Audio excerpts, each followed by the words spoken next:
Olá, internautas. Pastor Jonias.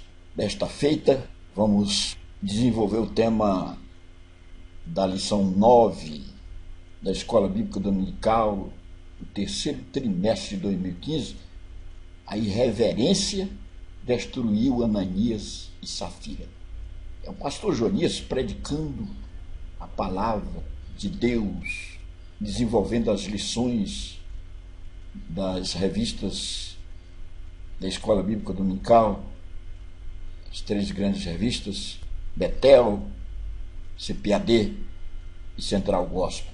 Lembrando-vos que nesse site www.missãoindoconfisterra.com você encontra os vídeos comentados. E no blog, esse blog aqui, você encontra os vídeos e as lições antecipadas.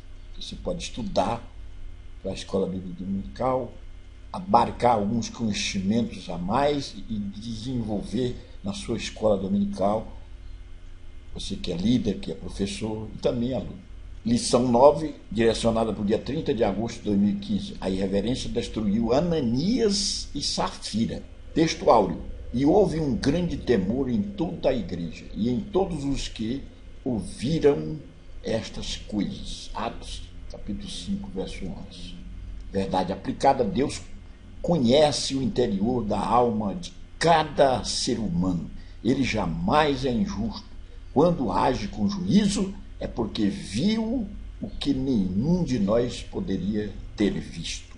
Objetivos da lição: alertar a igreja quanto aos ardis de Satanás e frisar a importância do discernimento espiritual.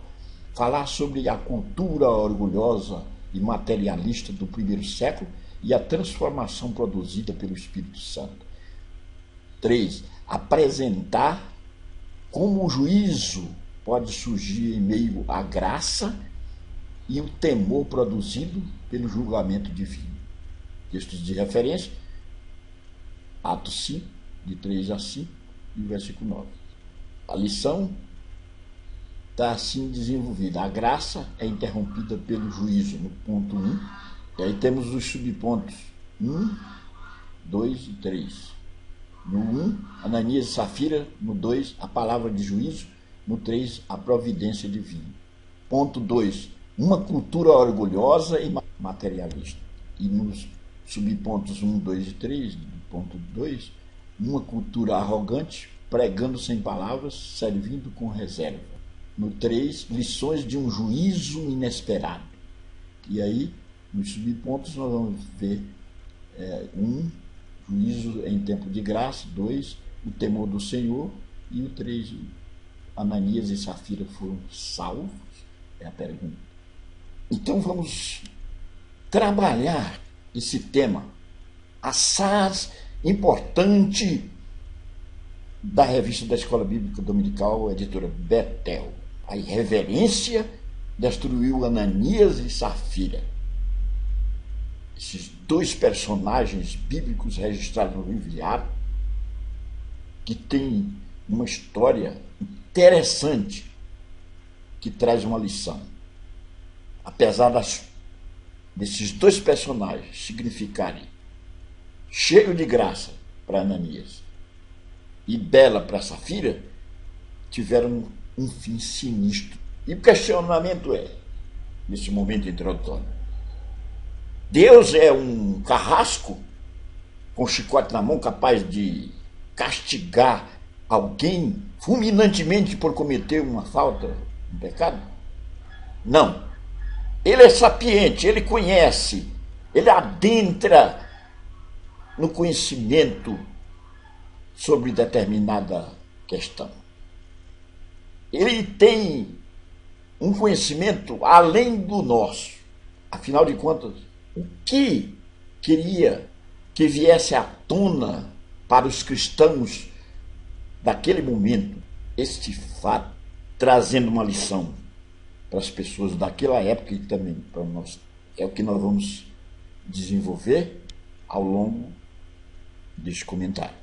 Segura aí.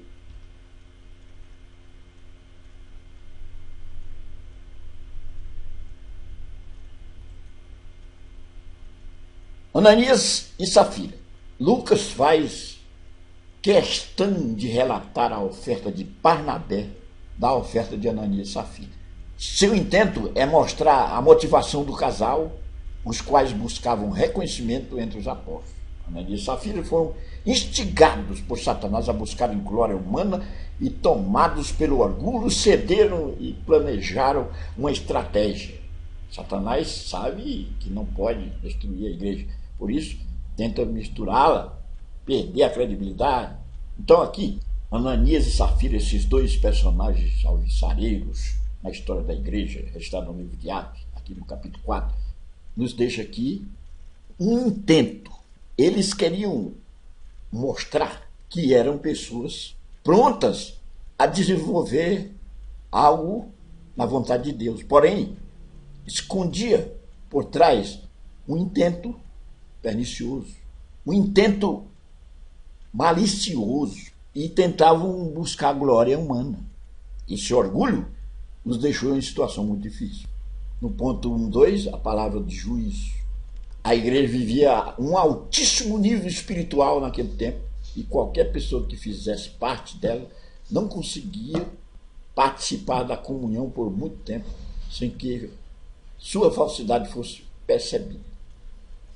A intervenção poderosa de Pedro condenou a raiz do pecado e manifestou um dom pouco ativado pelos cristãos em nossos dias, o dom do discernimento de espírito, que é a habilidade ou capacidade dada por Deus de se reconhecer a identidade, a personalidade e a condição dos espíritos em suas diferentes manifestações ou atividades.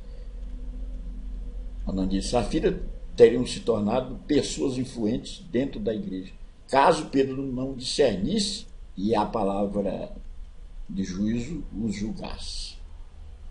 Aqui, o juízo estabelecido não queria dizer que Deus era um carrasco capaz de condenar alguém por uma falta. Mas esse procedimento, arraigado no amor ao dinheiro, que é a avareza, se não fosse repreendido, cortado, cerceado pela raiz, isso teria crescido muito. Então precisava de haver uma repreensão severa. E Deus conhecia essa necessidade. E isso aconteceu. A providência divina, enquanto os ataques do inimigo forem externos, a igreja estará segura. Mas quando estes penetrarem em seu seio, esta ação deve ser cortada. A igreja foi comprada com o precioso sangue de Jesus, e o zelo de Deus está sobre ela. Satanás tem por finalidade destruí-la ou enfraquecê-la com sua mentira, porque uma igreja sem poder é apenas mais uma religião no mundo. 3 qualidades distinguem a igreja, e por isso é vítima dos ataques inimigos. Primeiro, ela é coluna e baluarte da verdade. Por isso, é atacada com mentiras de Satanás. Em segundo lugar, a igreja é o templo de Deus. Ele habita. Por isso, ele deseja se mudar para dentro dela para roubar a sua perfeição. Por último, a igreja é o exército de Deus. E Satanás procura se infiltrar nela para seduzir o maior número possível de traidores. A providência, sapiente como é, Deus, através do seu Espírito, soube agir diante dessa situação na igreja primitiva, para trazer uma lição. E Deus zela. Zelo aqui é afeição profunda que se tem por alguém, é cuidado, é reverência. E Deus está com os seus olhos atentos, com os seus olhos fitos na igreja, que é o baluarte da verdade. Oh, aleluia! No ponto 2, uma cultura orgulhosa e materialista. Nesse ponto 2, o autor vai tratar a nova vida produzida pelo Espírito Santo, que capacita os primeiros cristãos a viver em comunhão e a dividir seus bens para suprir a necessidade dos menos favorecidos. A cultura romana incrementava atitudes arrogantes, atitudes do egoísmo, atitudes da avareza, e se tinha uma cultura voltada para os interesses próprios. Se tinha uma cultura materialista, orgulhosa, em que em todos os lugares se via estatuetas de personagens que encaminhavam a situação assim. Os heróis, os soldados, os militantes eram pessoas de cunho altamente egocêntrico. Os bens materiais, as coisas terrenas eram colocadas em xeque em detrimento das demais coisas, dos valores, das necessidades humanas. Uma cultura arrogante. Na época do derramamento do Espírito, Roma estava no poder e disseminava uma cultura de orgulho, arrogância, materialismo, como eu estou acabando de falar, onde os oprimidos, as viúvas, órfãos e os pobres não tinham vez. Pregando sem palavras. Durante centenas de anos, os pobres haviam sido desprezados, mas, de repente, o Espírito Santo soprou uma qualidade de vida contagiante, onde as pessoas vendiam propriedade, compartilhavam suas alegrias e tinham tudo em comum. O mundo presenciou o surgimento de crentes que amavam uns aos outros, eram cheios do poder, não estavam presos a bens materiais e se preocupavam com os necessitados. Aqui, a palavra era pregada de forma sutil, pregando sem palavra, o testemunho, o comportamento dos primeiros cristãos. Vendiam suas propriedades, distribuíam entre si. Era uma coinonia de salvos, uma coinonia de amor, de fraternidade. Um ajudava o outro. Os olhos estavam fitos no bem-estar comum e não no bem-estar individualizado. Oh, como a igreja serviu de modelo, surgindo para aqueles tempos arrogantes, surgindo para aqueles momentos conflitantes em que se brigava pelas propriedades. Agora os cristãos davam um testemunho. Os cristãos tinham uma atitude que ostentava para o mundo o amor pelo próximo, pelos necessitados. Oxalá pudéssemos perpetuar essa cultura que nos foi legada em tempos primitivos, servindo com reserva. Muitas pessoas servem a Deus com reservas, não permitindo que o Senhor preencha as áreas escuras de suas vidas. Ananias e Safira não foram punidos por causa de um pedaço físico de terra.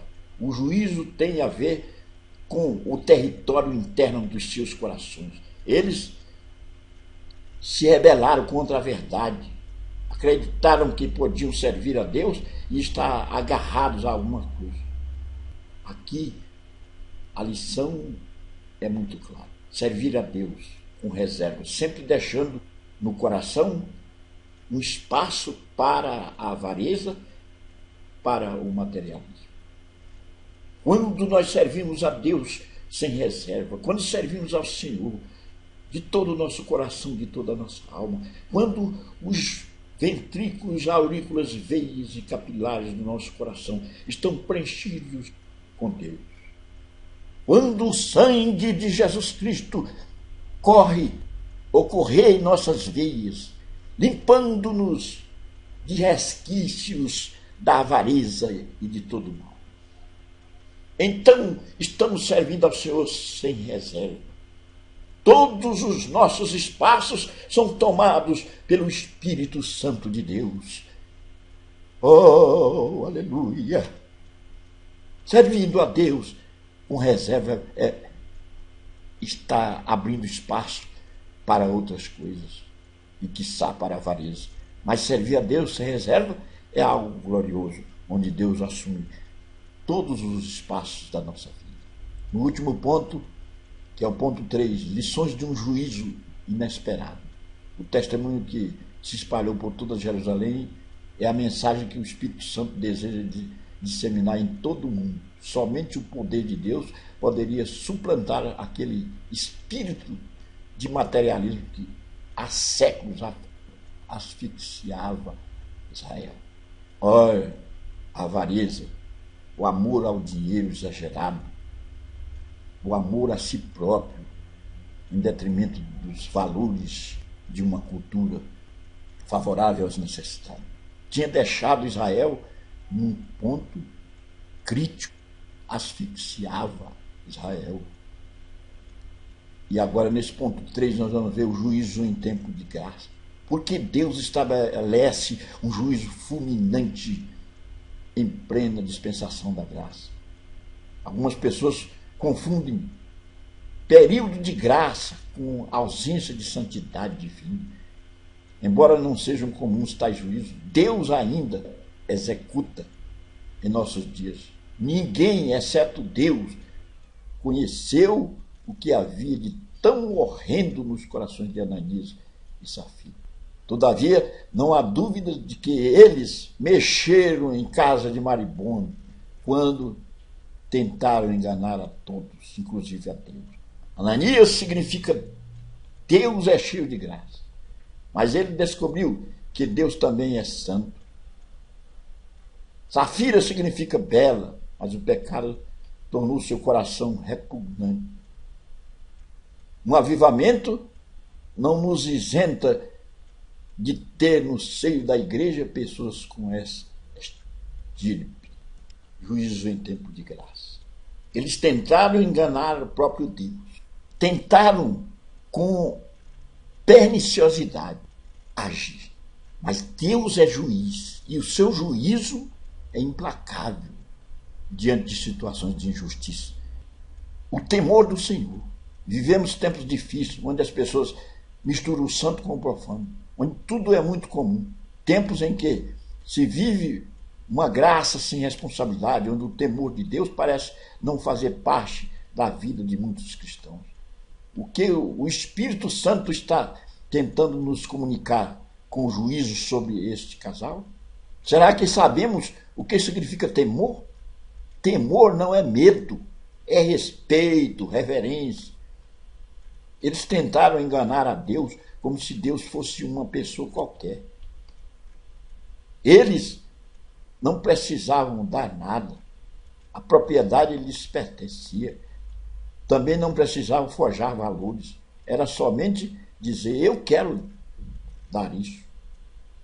Morreram por quê? Por querer aparentar o que não era.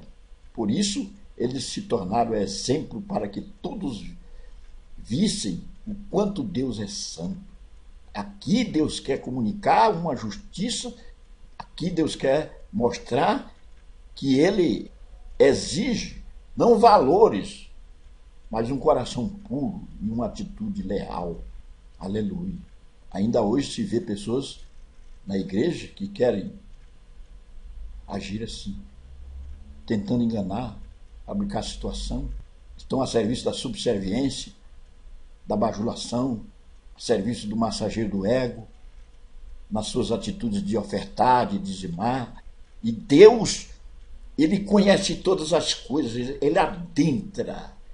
Se tentarmos fugir de Deus, não seríamos capazes de assim realizar, porque Deus vê tudo.